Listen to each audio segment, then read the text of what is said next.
Following Ni Zigwang's playful red bean gesture, Lin Yusen launches a red bean campaign of his own.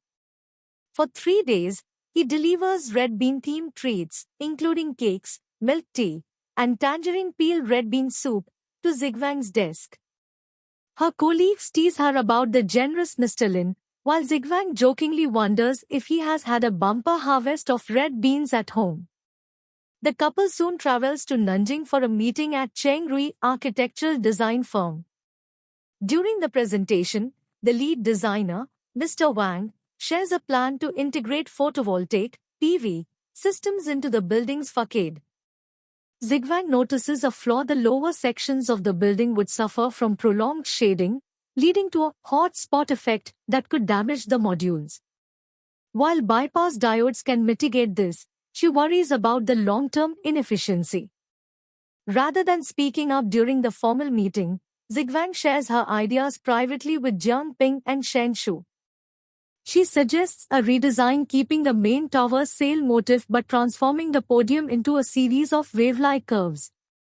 This would increase the PV surface area and allow for an optimal inclination angle for the Suzhou, perfectly embodying Cheng Rui's philosophy of breaking the waves. Her thoughtfulness impresses Yusen.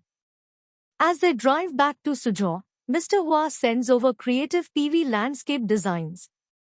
Zigwang forwards these to the team, prompting an inspired Mr. Wang to call them back to the firm for further discussion. During a weekend study date at Yusen's home, Zigwang quickly finds she lacks the patience for reading. Claiming she is dizzy from the words, she teasingly accuses Yusen of illegal practice of medicine when he leans in to kiss her. Yusen wittily counters that his research on whether kisses can cure dizziness is still in the trial phase. During their time together, Zigwang proposes changing their company name from Shuangyan to Guangwayu. She explains that it combines their names and symbolizes an island, Wayu, that absorbs and stores light, Guang.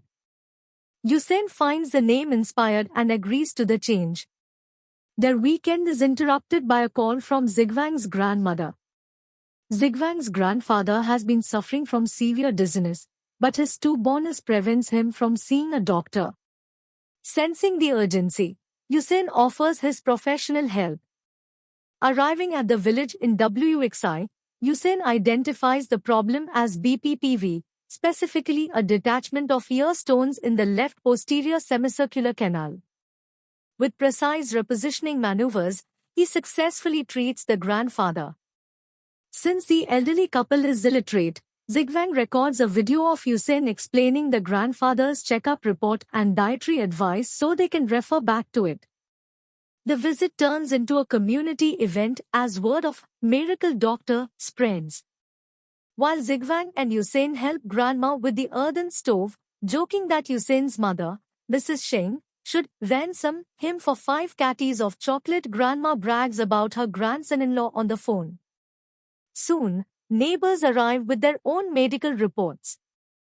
Yusen patiently consults with them, even calling a specialist at Washan Hospital to provide accurate advice for a neighbor's chronic diabetes. The peace is shattered when debt collectors, led by the W brothers, barge into the courtyard. They are looking for Ni Chengyue, claiming he acted as a guarantor for high-interest loans taken by Qian Dashun. Because of rumors that Ni Chengyue was involved with Qian's daughter, Qian Fangping, the villagers had trusted the guarantee. Since Qian Dashun has vanished, the creditors demand that Chengyue pay back the 350,000 renminbi. The commotion causes the grandfather's dizziness to return.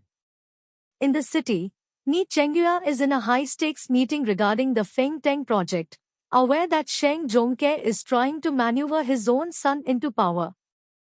When he receives Zigwang's call about the chaos at home, he immediately rushes back to the village. Meanwhile, Yusen and Zigwang stay to face the angry crowd, with Zigwang pointing out that the signatures on the death notes do not match her father's handwriting.